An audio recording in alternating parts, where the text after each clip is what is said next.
Hello dear student, welcome back to YouTube channel on Geopolitical Talk. Today we are discuss about Executive Council यानी कार्यपालिका, जो Britain की कार्यपालिका उसके बारे में हम बात करने वाले हैं। ब्रिटेन के अंदर जो मंत्रिमंडल होता है उसका संगठन कैसा होता है, कार्य क्या होता है और शक्तियाँ क्या होती है, ये तीनों चीज़ें आज इस लेक्चर के अंदर हम डिस्कस करने वाले हैं। तो जल्दी से जुड़ जाइए और इस वीडियो को आगे से आगे शेयर भी करिए, जो आपके साथ में पढ़ने वाले स्टूडेंट हैं उनकी भी हेल्प हो जाए। साथ में ये जो सारे नोट्स हैं ये आपको टेलीग्राम डू पॉलिटी पे मिल जाएंगे, वहाँ पर जा कर के आप इसको एक्सेस कर सकते हो। सबसे पहले हम बेसिक चीज़ें डिस्कस कर लेते हैं कि जो ब्रिटेन है वो एक संसदीय शासन व्यवस्था है। वहाँ पर जो शासन की व्यवस्था है वो एक संसद के द्वारा संभाली जाती है। बेसिकली जो प्राइम मिनिस्टर है वो सरकार का मुखिया माना जाता है। राज्य की जो प्रशासनिक शक्तियां होती है वो कार्यपालिका के अंदर निहित होती है, जिसे मंत्रिमंडल सर्वप्रमुख होता है। यानी कि जो कार्यपालिका है उसके अंदर जो प्रशासकीय शक्ति होती है वो सारी की सारी कार्यपालिका के अंदर ही होती है, और जिसमें जो मंत्रिमंडल होता है वो सर्वप्रमुख होता है। राजा संवैधानिक या नाम मात्र का प्रधान है। शासन की वास्तविक शक्तियां मंत्रिमंडल में ही बसती है, जिसका मुखिया प्रधानमंत्री होता है। यानी इंडिया के कॉन्टेक्स्ट में हम बात करें ना कि एक भाई प्रेसिडेंट है हमारे पास में, तो ब्रिटेन में ये प्रेसिडेंट की तरफ ब्रिटेन का जो राजा होता है वो है सम्राट है, किंग है। अब नाम मात्र के ये दोनों ही है, यहाँ पर दोनों के पास में अपने अपने प्राइम मिनिस्टर है। जैसे भारत में बात करते हैं प्राइम मिनिस्टर है, और ब्रिटेन के पास में भी पीएम है। तो ब्रिटेन में ऐसा माना जाता है कि जो कार्यपालिका होती है उसका औपचारिक जो मुखिया होता है, संवैधानिक जो मुखिया होता है वो तो होता है किंग, लेकिन वास्तव में जो यहाँ पर जो शक्तियों का प्रयोग करता है वो प्राइम मिनिस्टर होता है। तो कुछ विद्वानों ने भी इसके बारे में लिखा है, जैसे डाइसी ने लिखा है। डाइसी ने यह कहा है कि यद्यपि शासन का प्रत्येक कार्य सम्राट के नाम पर किया जाता है, लेकिन इंग्लैंड की वास्तविक कार्यपालिका शक्ति मंत्रिमंडल के अंदर ही नियुक्त है। जो भी कार्य किया जाता है वो सम्राट के नाम पर किया जाता है, ना कि सम्राट के द्वारा किया जाता है। सम्राट के नाम पर जो मंत्रिमंडल होता है, जिसका एक मुखिया होता है, जिसको हम पीएम कहते हैं, प्राइम मिनिस्टर कहते हैं, उसके द्वारा किया जाता है।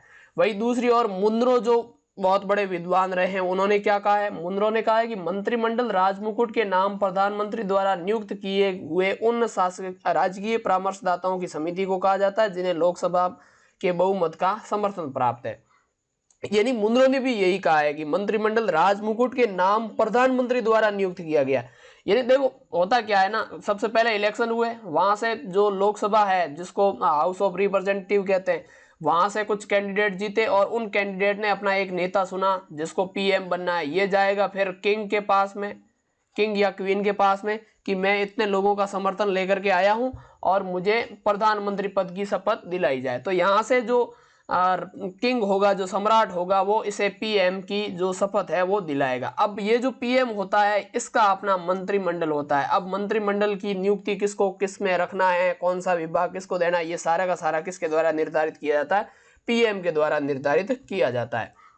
एक और विद्वान रहे सिडनी लॉ, इन्होंने कहा है कि मंत्रिमंडल का मतलब उस उत्तरदायी कार्यपालिका से है जो राष्ट्रीय कार्यों के सामान्य प्रशासन को पूर्णतः नियंत्रित करती है, लेकिन शक्ति का प्रयोग लोकसभा के कठोर निरीक्षण के अंदर किया जाता है।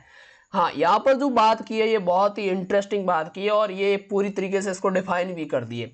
यानी कि ऐसा नहीं है कि मंत्रिमंडल सीधा कार्यपालिका का दुरुपयोग करना शुरू करते हैं कि हाँ हम मंत्री हैं तो हम कुछ भी करेंगे, ऐसा वैसा कार्य नहीं कर सकते। आपको जो सारा कार्य है ये लोकसभा के निरीक्षण के अंदर करना पड़ेगा, जहां पर ओपोजिशन भी आपसे सवाल उठा सकता है कि जो आप काम कर रहे हैं वो गलत है। ये तो कुछ विद्वानों के मत थे। अब देखिए, ब्रिटेन की परंपरा के अनुसार सामान्य निर्वाचन के बाद लोक सदन में बहुमत प्राप्त करने वाले नेता को ब्रिटिश राजा सरकार बनाने के लिए आमंत्रित करता है। यानी पहले इलेक्शन हुए, उन इलेक्शन के अंदर जो उनका लोअर हाउस है वहां पर जो जिस पार्टी के या जिस नेता के पास में बहुमत आया उसको फिर कौन आमंत्रित करेगा, जो ब्रिटेन का सम्राट है, जो राजा है, वो कहेगा कि आप आकर के प्रधानमंत्री पद की शपथ लें, और जो प्रधानमंत्री पद की शपथ है वो राजा के द्वारा ही दिलवाई जाती है। कुछ विशेष परिस्थितियों में, जैसे अगर प्रधानमंत्री की अचानक मृत्यु हो जाए तो वह कोई व्यक्ति लोक सदन में बहुमत प्राप्त करने के योग्य हो तो वो अपने विवेक से प्रधानमंत्री का चयन कर सकता है। देखो राजा जो होता है ना, वो ऐसे माना जाता है कि सर्वोच्च शक्तिशाली होता है, लेकिन राजा जो किंग जो होता है वो पीएम उसी को नियुक्त कर सकता है जिसके पास में लोकसभा के अंदर जो सदस्य हैं उनका बहुमत प्राप्त है, यानी मेजोरिटी जिसको पास में प्राप्त है उसी को नियुक्त करे। ऐसा नहीं है कि दो कैंडिडेट गए राजा के पास में, वो कह रहा मेरे पास में मेजोरिटी, वो कह रहा मेजोरिटी मेरे पास में, तो वो सीधा कहेगा कि आपके पास में जितने जो सदस्यों का समर्थन है आप उनके हस्ताक्षर ले आइए और उसके बाद में हम डिस्कस कर देंगे। अब जिसके पास में बहुमत होगा उसी को आपको प्रधानमंत्री बनाना पड़ेगा, भले ही आप उसको पसंद करते हो न करते हो या फिर आपके हिसाब से वो सही नहीं है, लेकिन फिर भी आपको उसको प्रधानमंत्री बनाना ही पड़ेगा। ब्रिटेन में मंत्रिमंडल की वास्तविक जो कार्यपालिका, ब्रिटेन के अंदर जो मंत्रिमंडल है वही वास्तविक कार्यपालिका, बेसिकली पूरा का पूरा शासन प्रशासन इन्हीं के द्वारा चलाया जाता है। शासन की समस्त शक्तियों का प्रयोग मंत्रिमंडल ही करता है। ब्रिटिश सम्राट औपचारिक दृष्टि से कार्यपालिका का प्रधान होता है, लेकिन वास्तविक में मंत्रिमंडल ही सर्वशक्तिशाली है। ये थोड़ा टाइपिंग एरर था, मंत्रिमंडल ही लिखा हुआ है यहाँ पे। सो कहने का मतलब ये है कि जो सम्राट है वो औपचारिक रूप से सिर्फ मंत्रिमंडल का प्रधान होता है, बाकी जो वास्तविक होता है वो सारा का सारा औपचारिक रूप से कार्यपालिका का प्रधान होता है, बाकी जो सारी शक्तियां होती है वो मंत्रिमंडल के पास में होती है। मंत्रिमंडल में मंत्रियों के चयन हेतु प्रधानमंत्री को ही एकाधिकार प्राप्त होता है। ब्रिटिश सम्राट प्रधानमंत्री के परामर्श से ही अन्य मंत्रियों की नियुक्ति करता है। मंत्रिमंडलीय सदस्यों को महत्वपूर्ण विभागों का बंटवारा प्रधानमंत्री अपने विवेक से करता है। यानी बेसिकली बात यह है कि यहाँ पर जो मंत्रियों की नियुक्ति किसको डिपार्टमेंट देना है, जैसे जो डिफेंस मिनिस्ट्री है वो किसको देनी है, फॉरेन मिनिस्ट्री जो है वो किसको देनी है, ये सारा का सारा जो निर्धारण करना है ये प्रधानमंत्री का काम होता है। जैसे भारत में भी होता है, भारत और ब्रिटेन में ज़्यादा कुछ फर्क नहीं है, वैसे सेम शासन व्यवस्था। जैसे भारत में भी जो कैबिनेट होगी, कैबिनेट के अंदर जितने मंत्री होंगे उन सारे मंत्रियों का किसको कौन सा विभाग देना है, किसको मंत्री नियुक्त करना है, किसको हटाना है, ये सारे का सारा काम किसके पास में होता है, प्रधानमंत्री के पास में होता है। ठीक है, तो वैसे ब्रिटेन मंत्रिमंडल के अंदर ये निम्न पद होते हैं, जिसमें सबसे पहले तो एक प्रधानमंत्री होता है, फिर चांसलर ऑफ एक्सेसर होता है, गृह विभाग का सचिव है, औपनिवेशिक का सचिव है। ये ओपनिंग विद नेविस जो सचिव है ये उन देशों के लिए काम करते हैं जो बेसिकली यूके के औपनिवेशिक रह चुके हैं या फिर हैं।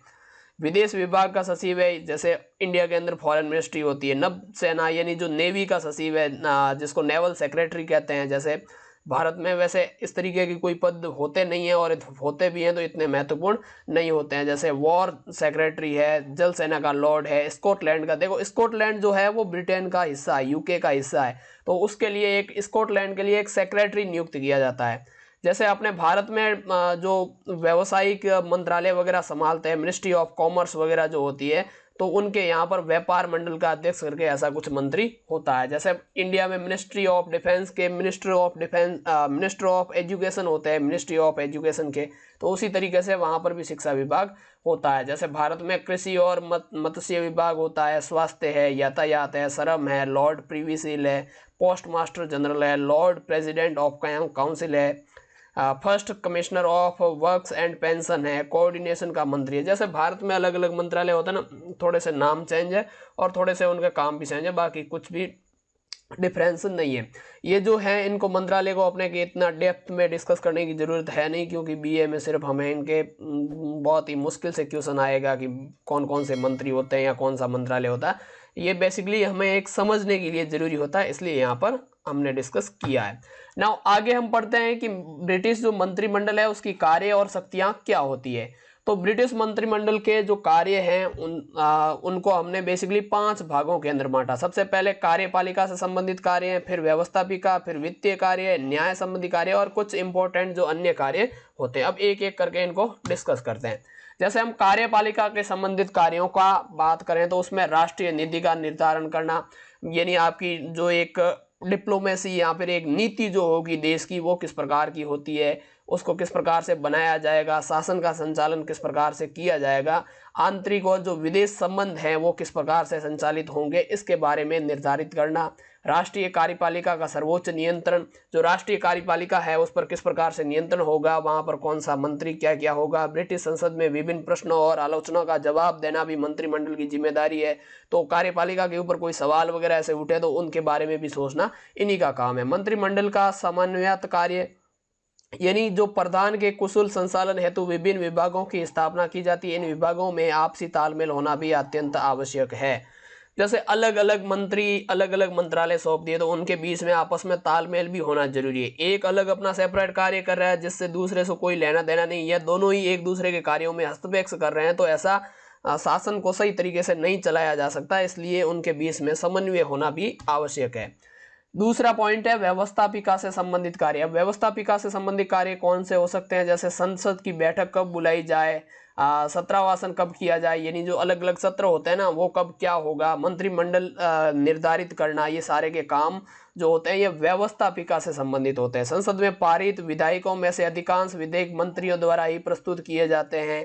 ब्रिटिश सम्राट द्वारा पढ़ा जाने वाला संसद उद्घाटन भाषण मंत्रिमंडल द्वारा ही तैयार किया जाता है। राजा द्वारा लोक सदन का विघटन मंत्रिमंडल के परामर्श से ही किया जाता है। बेसिकली बात यह है कि संसद की बैठक जो है वो कब बुलानी है, सत्र कब बुलवाने हैं, साथ में जो संसद में विधेयक पारित किए गए हैं, जो एक्ट पारित किए गए हैं वो मंत्रियों द्वारा ही लाए जाते हैं, तो उनके बारे में बेसिक एक तैयार करना कि भाई इस विधेयक को संसद के अंदर हमने लाना है तो किस प्रकार से इसको पेश किया जाएगा। और एक और ब्रिटिश सम्राट द्वारा एक शुरुआत में संसद का उद्घाटन भाषण होता है। ये जो भाषण होता है ये भी बेसिकली मंत्रिमंडल द्वारा ही तैयार किया जाता है, यानी कि ब्रिटेन का सम्राट संसद के अंदर आकर के उद्घाटन भाषण में क्या बोलेगा ये भी उसे मंत्रिमंडल द्वारा ही बताया जाता है। तीसरा है वित्तीय कार्य। जैसे वित्त के क्षेत्र में मंत्रिमंडल को पर्याप्त शक्तियां प्राप्त है। मंत्रिमंडल ही राष्ट्रीय बजट का निर्माण कर सकता है, उसे संसद में सक्षम पेश कर सकता है, अपने बहुमत के बल से बजट को पारित भी करवाता है, और मंत्रिमंडल की बैठकों में विभिन्न विभागों के अपने विभागों की वित्तीय आवश्यकता तथा भावी कार्यों को भी प्रस्ताव करना, और समस्त कार्य मंत्रिमंडल वित्तीय मंत्री की देखरेख में करता है। जैसे एक मिनिस्टर ऑफ फाइनेंस है, वो अपना बजट पेश करेगा, बजट पेश करने के बाद में उसको संसद में अपने बहुमत के बल पर पास भी करवाना, उसके जो सारे खर्चे वगैरह व्यय वगैरह है, उनकी जो आवश्यकता वित्तीय आवश्यकता है अलग अलग विभागों की, उसके बारे में भी देखरेख करना, ये भी मंत्रिमंडल का ही कार्य है। लेकिन इसके लिए जो मिनिस्टर ऑफ रिस्पॉन्सिबल होता है वो वित्त मंत्री होता है। कौन होता है? वित्त मंत्री होता है, जिसको हम मिनिस्टर ऑफ फाइनेंस कहते हैं। ठीक है। चौथा है न्याय संबंधित कार्य। मंत्रिपरिषद कुछ न्याय कार्य भी करती है। उनके एक सदस्य लॉर्ड ऑफ चांसलर इसी सम्राट द्वारा न्यायालयों में न्यायाधीशों की नियुक्ति करता है, और इसी प्रकार गृह मंत्री के क्रमानुसार कार्य व समाधान भी करता है। जो सदस्य लॉर्ड ऑफ चांसलर होता है ना, उसका काम होता है, जैसे इंडिया के अंदर कानून मंत्री वगैरह ऐसे कुछ होते हैं, तो वहाँ पर भी ऐसा लॉर्ड चांसलर होता है, जिसका काम होता है कि भाई प्रमुख जो मुख्य न्यायालय हैं वहाँ पर न्यायालयों की न्यायाधीशों की नियुक्ति वगैरह करवाना, सम्राट को सलाह देना। इसके बाद में गृह मंत्री के परामर्शानुसार वो समाधान भी कर सकता है। जैसे गृह मंत्री जो है ये भी मंत्रिमंडल का हिस्सा। किसी क्राइम पर, किसी पर्सन के ऊपर कोई मान लो कोई सीरियस क्राइम है और प्रेसिडेंट चाहता है कि उसे क्षमा मिले या फिर कोई और तरीके से उसको समाधान वगैरह दिया जाए, तो इसके लिए जो सम्राट जो होता है वो सीधा का सीधा समाधान नहीं दे सकता। वो क्या करेगा? गृह मंत्री से सलाह लेगा और सलाह के बेसिस पर ही अपना निर्णय देता है।